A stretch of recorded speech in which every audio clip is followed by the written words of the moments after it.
Aku Kinara, seorang mahasiswi semester 4 di salah satu kampus yang cukup terkenal di Bandung. Kehidupanku bisa dibilang cukup membosankan. Aku pergi ke kampus, menjalankan tugas di perpustakaan kota, pulang, begitu saja setiap harinya. Tidak ada yang menarik, tapi hari ini aku ingin mengubah semuanya. Aku terduduk di salah satu meja kafe dengan secangkir kopi kesukaanku. Sembari menyeruputnya sesekali. Aku tidak bisa berhenti memainkan rambut dan kakiku karena gugup. Aku ingin mencoba mengungkapkan perasaanku kepada Jion. Matanya yang berwarna hitam pekat, beralis tebal dengan tatapan mata tajam, terkadang menyeramkan seperti seekor singa ketika akan menerkam mangsa. Bibirnya yang tebal namun jarang sekali kulihat senyuman di wajahnya itu. Postur tubuh tinggi dan cukup berotot. Ya, itulah Jion. Sederhananya, ia laki-laki yang sudah lama kusukai. Entah dari mana aku dapat keberanian ini untuk mengungkapkan perasaanku. Sebenarnya, kami hanya sebatas seorang teman, tapi hubungan ini terasa lebih. Memangnya wajar seorang teman membanggakan satu sama lain kepada temannya. Memberiku kabar setiap hari, setiap saat. Bahkan masih banyak lagi yang sudah tidak bisa ditoleransi. Aku sudah mengetahui konsekuensi jika aku mengungkapkan perasaanku, antara lanjut atau selesai. Lanjut menjadi kekasih atau pertemanan kami yang berakhir. Aku sudah sangat siap dengan apa yang akan terjadi. Hingga seorang menepuk pelan pundakku, membuat lemburanku buyar. Aku terkejut dan refleks menoleh. Kudapatkan seseorang tengah berdiri di hadapanku.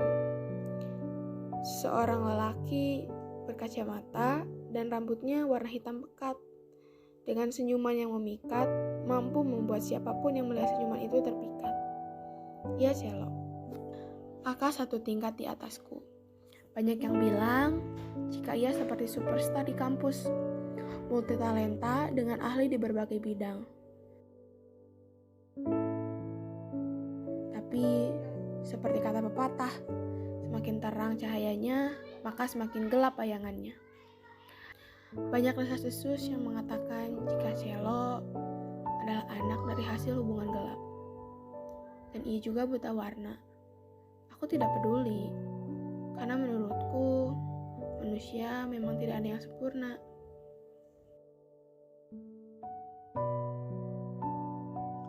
Inara, boleh gak? Aku mau bilang sesuatu. Tanyanya yang kembali membuyarkan lamunanku. Aku mengganggukan kepalaku sebagai tanda setuju. Kak Celo mengambil napas dalam-dalam sebelum kembali berbicara. Seolah ia akan membicarakan hal yang berat.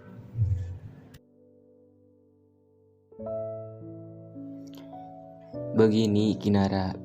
Sebenarnya kakak udah suka sama kamu dari lama. Kakak ngerti ini terlalu mendadak buat kamu. Tapi kakak gak bisa terus-terusan sembunyiin perasaan kakak ke kamu. Kakak gak minta kamu suka balik atau jadi pacar kakak. Kakak cuma mau bilang gitu aja.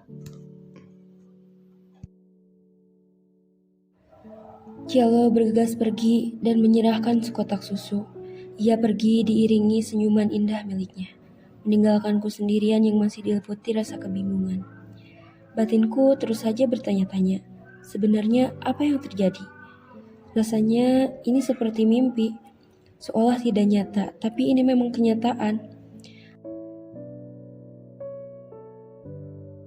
Aku mengoreh tas dan mengambil sebuah benda pipih dari sana dan mencari nama Jion. Jion, kamu di mana? Kukirimkan sebuah pesan untuk menanyakan keberadaan Jion. Aku harap ia datang karena kemarin ia berjanji akan menemuiku di sini. Meski sudah kutunggu cukup lama, tapi aku tetap berharap. 5 menit, 15 menit, setengah jam, 1 jam, 2 jam. Jion tetap saja belum menunjukkan batang hidungnya di hadapanku. Kemana ia pergi? Apa ia lupa jika hari ini kami akan bertemu? Kopi yang dari tadi menemaniku sudah meninggi. Rasanya menjadi hambar, mengingat Jion yang tak kunjung datang hingga salah satu pelayan menghampiriku dan berkata, "Kak, mohon maaf, kafe sudah mau tutup.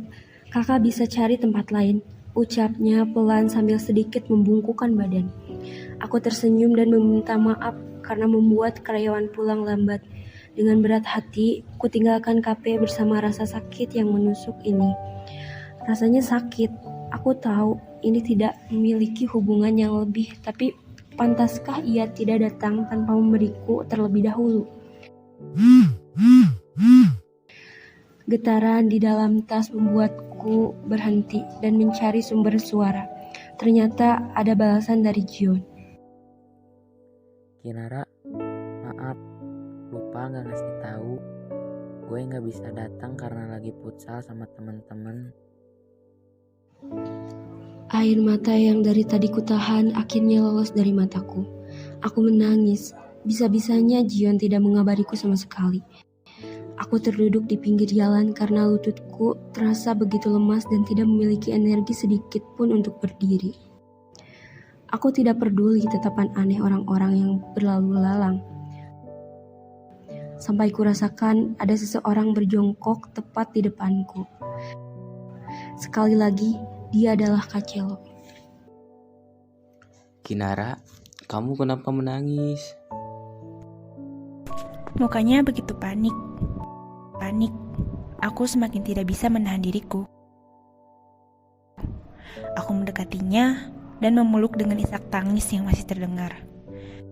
Pada awalnya, ia seperti terkejut akan apa yang kulakukan. Tapi, ia menerima pelukan itu dengan tangan terbuka. Aku merasakan kenyamanan ketika kutaruh kepalaku di pundaknya. Aku bisa merasakan kepalaku diusap begitu pelan. Itu membuatku cukup tenang. Rasanya Kacelo adalah penyelamatku hari itu.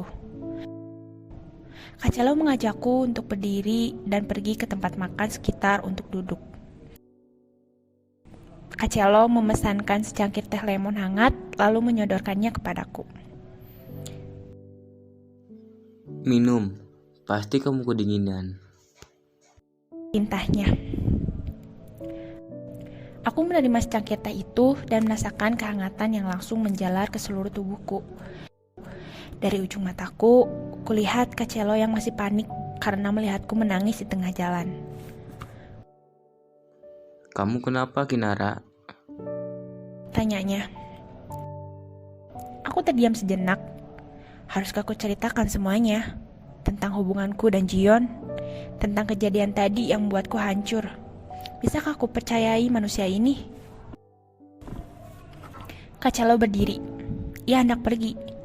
Kutarik lengan bajunya. Ia tertahan dan menoleh. Aku percaya Kacelo. Sepertinya dunia memang mengirim ia untukku. Mungkin orang yang aku cari selama ini bukan Jion, tapi Celo. Senyuman indah langsung terukir di wajahnya. Aku pun ikut tersenyum. Manis. Ingatan ketika kami dekat adalah hal yang paling tidak akan pernah bisa kulupakan. Aku terduduk di atas pasir dan derayan ombak yang terus menghantam batu karang, menciptakan melodi indah dihiasi dengan kicauan burung. Sunset yang kulihat hari ini sangat indah, tapi tidak dengan suasana hatiku. Manusia di sekitarku tertawa kegirangan, tapi hatiku menjerit kesakitan. Hari ini, tepat 2 tahun Celo meninggalkanku untuk selamanya. Tapi, mengapa hanya ia yang tidak pernah kembali? Laut begitu indah, tapi ia tidak pernah mau mengembalikan jasad Celo. Celo tidak pernah benar-benar pulang ke dalam pelukanku ketika ia pergi. Setiap minggu, aku terus pergi ke pantai dengan harapan alam akan mengembalikan Celo. Tapi kenyataannya tidak seperti itu. Alam enggan mengembalikan Celo. Alam pun terlalu mencintainya. Sayangku, apa kamu tidak mau pulang, memeluk tubuh kekasihmu ini yang telah lama merindukanmu? Manusia ini pelan-pelan hancur, Celo. Rapuh, aku semakin rapuh karena kepergianmu. Miliaran manusia tidak akan pernah ada yang bisa menggantikanmu. Aku akan bahagia, tapi izinkan aku untuk tetap mencintaimu sepanjang hidupku. Terima kasih, Celo. Tenanglah di sisi Tuhan ya, sayangku.